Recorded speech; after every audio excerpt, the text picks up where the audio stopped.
Dan Nabi SAW mengatakan dalam sebuah hadis yang sahih, kalau kesembuhan terdapat di 3 pengobatan. Sebagian ulama bahkan mengatakan makna tafsir ayat ini adalah obat untuk semua penyakit.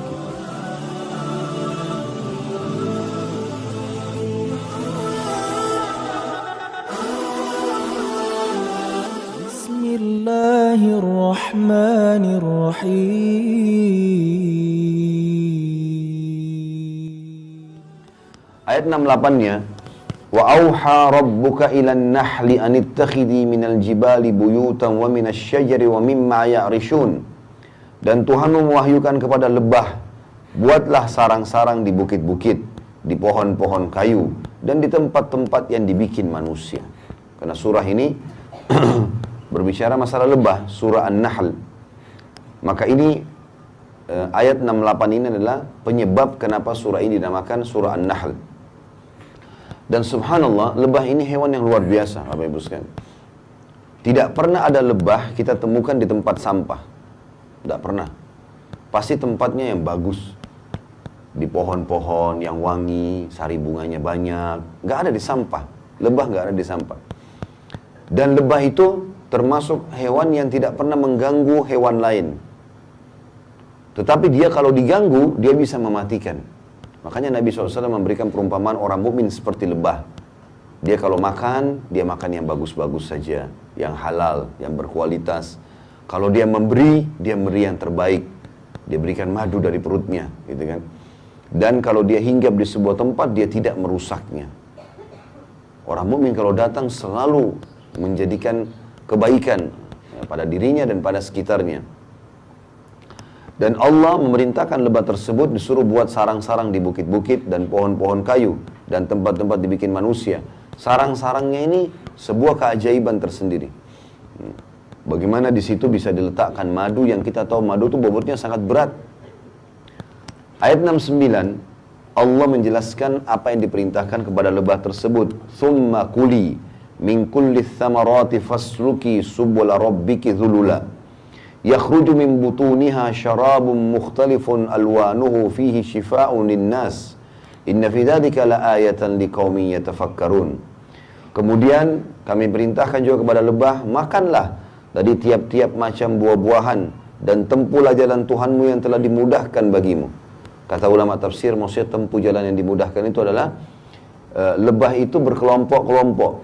Ada lebah khusus ditugaskan oleh lebah-lebah itu dengan izin Allah.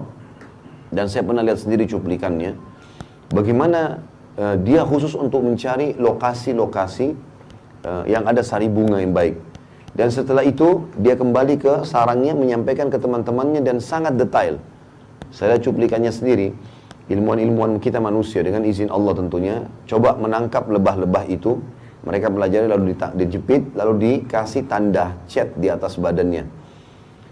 Kalau lebah-lebah ini akan terbang dan dibiarkan terbang, kemudian diletakkan kamera yang luar biasa, sensitif sekali, bisa ikut dengan lebah itu. Jadi lebah itu kemana?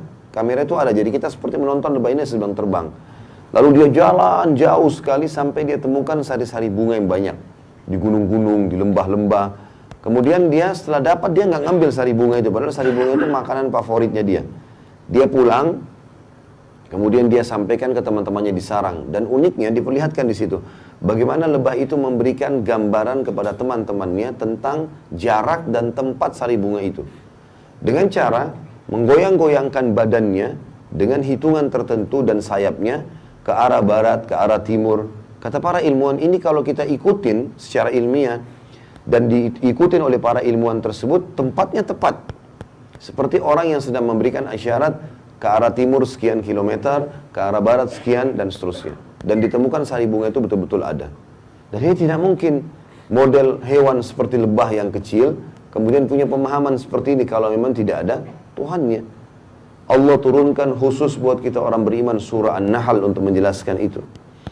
Lalu kata Allah, setelah dikatakan, dan tempuhlah jalan Tuhanmu yang telah dimudahkan bagimu, dari perut lebah itu keluar minuman atau madu yang bermacam-macam warnanya. Ada madu putih, madu hitam, madu coklat, madu merah. Dan di dalam madu itu terdapat obat yang menyembuhkan bagi manusia. Dan Nabi SAW mengatakan dalam sebuah hadis yang sahih, Kalau kesembuhan terdapat di 3 pengobatan. Yang paling pertama Nabi sebutkan, konsumsi madu. Dan ini saran saja teman-teman sekalian. Sehat atau sakit, jangan pernah tinggalkan madu minimal 1 sendok 1 hari. Cari madu yang asli, konsumsi. Baik itu dicampur ya, di air atau mungkin dikonsumsi secara langsung. Bahkan kalau saya pribadi menggunakan cara minum teh pun saya nggak pakai gula lagi, madu. Minum kopi pun pakai madu. Ya. Kalau apapun air putih dicampur dengan madu, itu sangat baik. Ya. Apalagi kalau madu asli yang memang kadar gulanya bisa dikatakan kecil sekali atau bahkan tidak ada, manisnya manis alami, maka itu sangat bagus. Karena Allah bilang obat untuk manusia. Sebagian ulama bahkan mengatakan makna tafsir ayat ini adalah obat untuk semua penyakitnya. Kata Nabi SAW, kesembuhan ada di 3, dikonsumsi madu, dibekam, ya, mengeluarkan darah dengan cara dikop darah kotor, dan itu tepatnya tanggal paling bagusnya tanggal 17, 19, dan 21 dari bulan Hijriah. Terlebih lagi kalau Bapak Ibu ikutin dengan puasa Ayyamul Bid 13, 14, 15 dari bulan Hijriah, kemudian yang pahalanya sama dengan puasa setahun ya. Kata Nabi SAW, puasa 3 hari setiap bulan pahalanya sama dengan setahun. 2 hari setelahnya, tanggal 17-nya bekam, atau tanggal 19 atau tanggal 21. Sebagaimana kata Nabi SAW, sebaik-baik waktu berbekam adalah 17, 19, dan 21. Lalu kemudian yang ketiga kai. Kai itu menggunakan besi panas. Lalu kata Nabi SAW, tapi aku tidak menyarankan umatku menggunakan kai. Atau jadikan riwayat yang lain, jadikanlah kai sebagai pengobatan terakhir.